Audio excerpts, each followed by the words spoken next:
अहिल्यानगर जिल्ह्यातील संगमनेर तालुक्यात असलेले वडगाव पान या ठिकाणी 11 वर्षीय इयत्ता 26 शिकलेल्या मुलीवरती ऍसिड हल्ला झाला आणि या हल्ल्याच्या घटनेच्या निषेधार्थ आता या ठिकाणी जे आहेत रस्ता रोको आंदोलन या ठिकाणी सुरू आहे।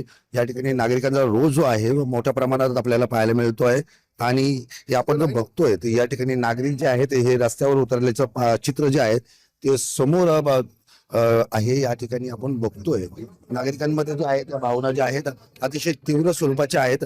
काय वाटतं या ठिकाणी जो आहे जो हल्ला आता झालेला आहे या घटनेकडे काय बघतात? या घटनेत आम्हाला असं एकच आहे की जे काही आरोपी आहेत त्यांना लवकरात लवकर शिक्षा झाली पाहिजे।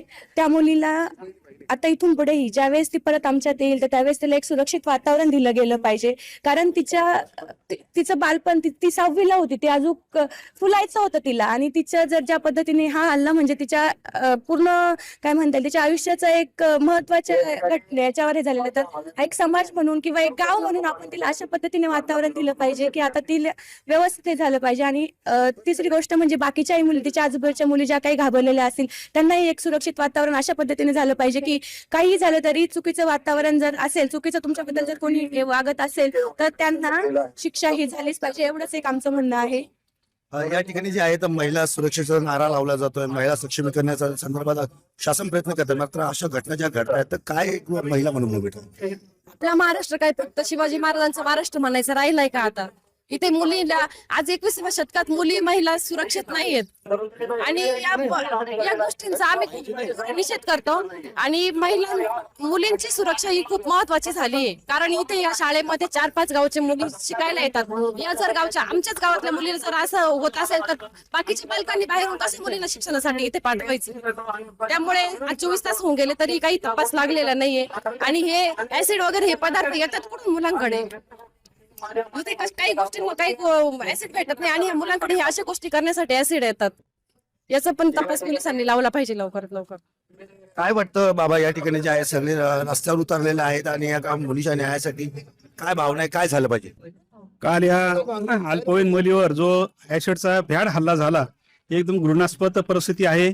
त्या मुलगी इतकी अल्पवयीन मुलगी असून सुद्धा काही नराधम जर अशा अल्पवयीन मुलींवर जर अशी वाईट वासना ठेवत असतं तर हे फार चुकीचं आहे। याबद्दलचा मी पहिला निषेध करतो। ही कन्या जी आहे ती वडगाव पान मैड कुटुंबाची भाची आहे, तिचे वडील वारलेले आहे, आई मोलमजुरी करते, तिची आर्थिक परिस्थिती फार नाजूक आहे। प्रशासनानं तिचा सर्व खर्च उचलावा, मंत्र्यांनी संत्र्यांनी तिचा खर्च उचलावा आणि तिला आर्थिक मदतीचं सहकार्य करावं। त्याचप्रमाणे आमची हायस्कूल शाळा या वडगाव फाट्यापासून हाकेच्या अंतरावर आहे। या ठिकाणी विद्यालय आहे आणि महाविद्यालय आहे। अशी परिस्थिती आहे का शाळेचा वेगवेगळा टाइम असतो, मुलींचा जाण्या येण्याचा वेळ सुद्धा या ठिकाणी वेगवेगळा असता। या घटना घडतात, काय झालं पाहिजे? या घटना घडतात म्हणजे या प्रशासनाचं महिला सुरक्षेच्या विषयी कुठल्याही प्रकारची दखल घेत नाही असं आमच्या निदर्शनास आलेलं आहे। म्हणून अशा प्रकारचे जे आरोपी आहे या आरोपींना चांगल्या प्रकारची सजा झाली पाहिजे, एवढंच नव्हे तर फाशी सजा झाली पाहिजे, अशी एवढी आमची मागणी आहे। काय वाटतंय, तू एक मुलगी आहेस आणि एका लहान मुलीवर देखील असा झाला आहे? अहो आता घरी तर म्हणजे शाळेतून घरी जावं पण गॅरंटी नाहीये की आम्ही घरी पोहोचू का नाही।